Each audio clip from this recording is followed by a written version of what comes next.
मित्रों नमस्कार, मैं हूँ राकेश कुमार। आप देख रहे हैं मत अभिमत। मित्रों, बेतिया राज की जमीन को लेकर लगातार हमारे व्यूअर्स कोई न कोई सवाल, कोई न कोई बात पूछते रहते हैं। आज भी कई मित्रों का फोन आया और उसमें कुछ मित्र ऐसे हैं, देखिए है क्या कि पुराने कागजातों को लोग निकाल ले रहे हैं, लेकिन उन कागजातों को पढ़ना पढ़ाना बड़ा मुश्किल होता है। इसमें कई लोग इस बात की जानकारी लेना चाहते हैं कि कागजात तो हमने निकाल लिया है, लेकिन वो हम पढ़ नहीं पा रहे हैं। वो कैथी में होगा या हो सकता है फारसी में हो, उर्दू में हो, कि कौन व्यक्ति है, कोई ऐसे व्यक्ति का नाम बताइए जो इसको पढ़ पाए। खैर, ये सारी चीज़ें हो रही हैं और भी जानकारियाँ लोग ले रहे हैं। बेतिया राज से संबंधित कोई भी नई जानकारी होता है तो मैं निश्चित रूप से लेकर आपके पास आता हूँ।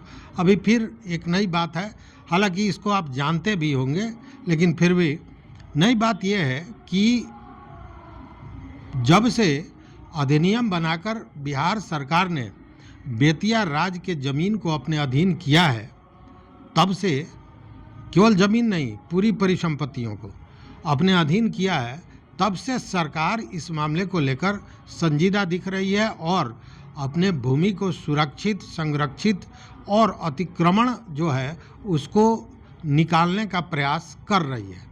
हालांकि अभी सामूहिक रूप से ये काम नहीं हो रहा है, उसके पीछे भी कई कारण हैं और उसके पीछे सबसे बड़ा कारण है अभी आने वाला चुनाव।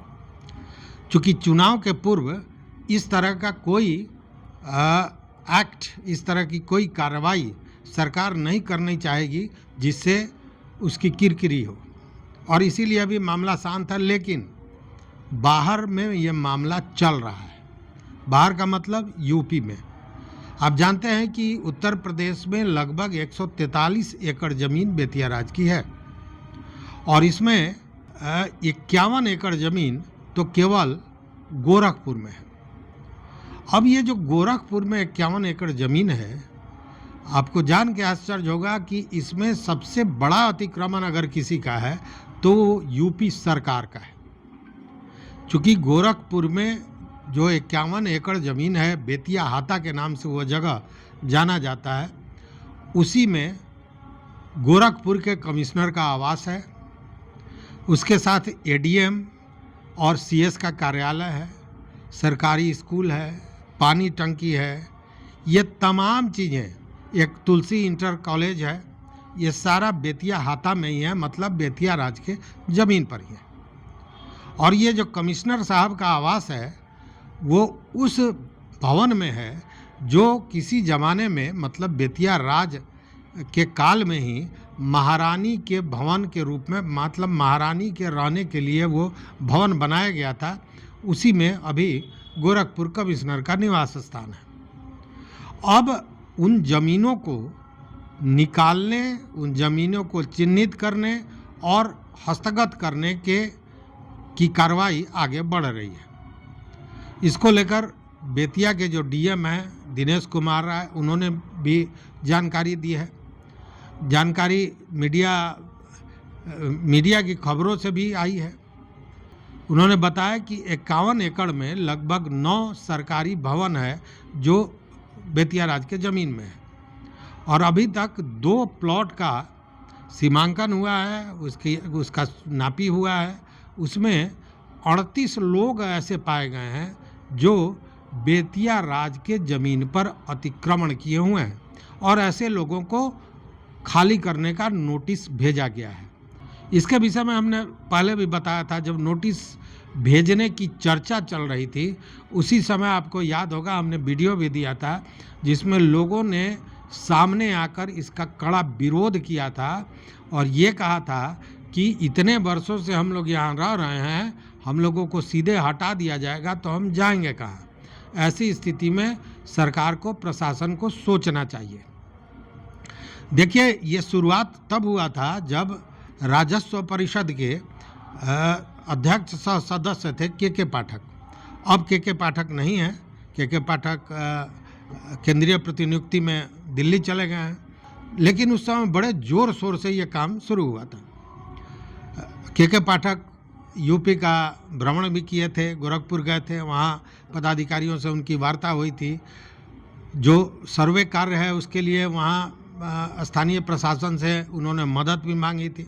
ये सारी चीज़ें चल रही थी, लेकिन विरोध भी साथ साथ चल रहा था। अब नोटिस भेजा गया है कि उन जो अतिक्रमण है उसको वो खाली करें और बेतिया राज की संपत्ति को बेतिया राज को हस्तगत किया जाए।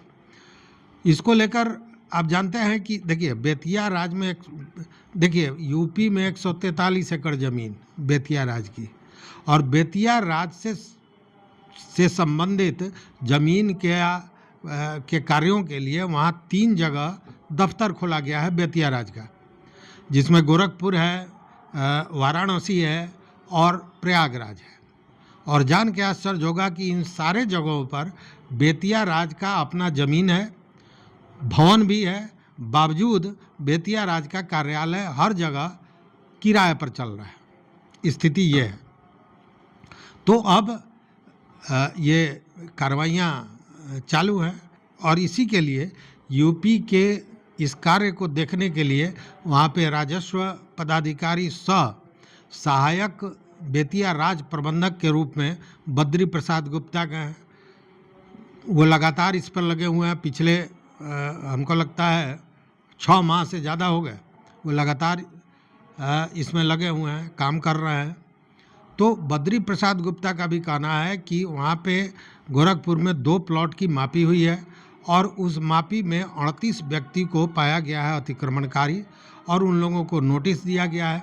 उसके साथ उन्होंने यह भी बताया कि जो महारानी का भवन है जिसमें कमिश्नर का आवास है, उसके अलावा भी अन्य 2 भवन हैं और वो सारे भवन में अतिक्रमण करके लोग रह रहे हैं।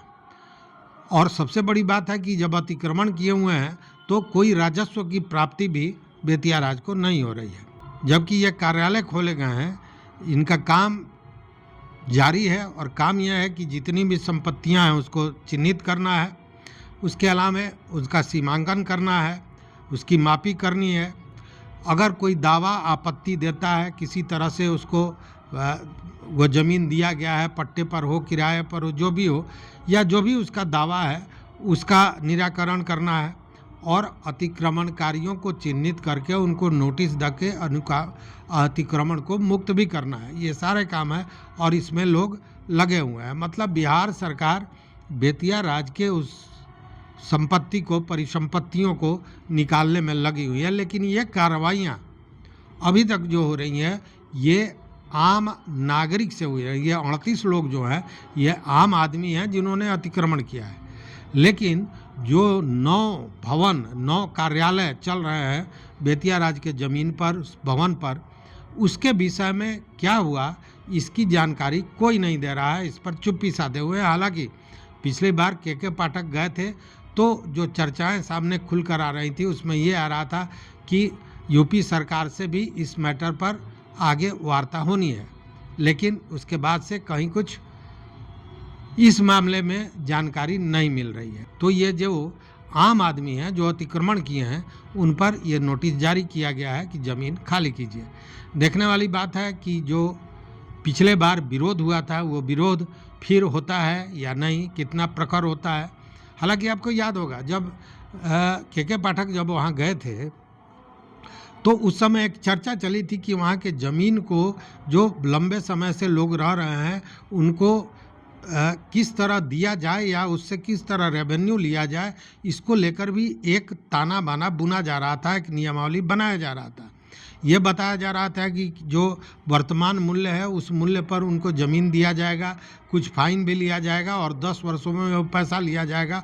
इस तरह की बातें उड़ती हुई आई थी। हालांकि इसका कोई आधिकारिक पुष्टि नहीं था लेकिन ये चर्चा वहाँ चली थी जो छन कर बाहर आई थी। लेकिन उसी के बाद बिहार में दिसंबर माह में आपको याद होगा कि यह अधिनियम आया और उसके बाद यूपी का वो जो मामला था वो ठंडे बस्ते में चला गया।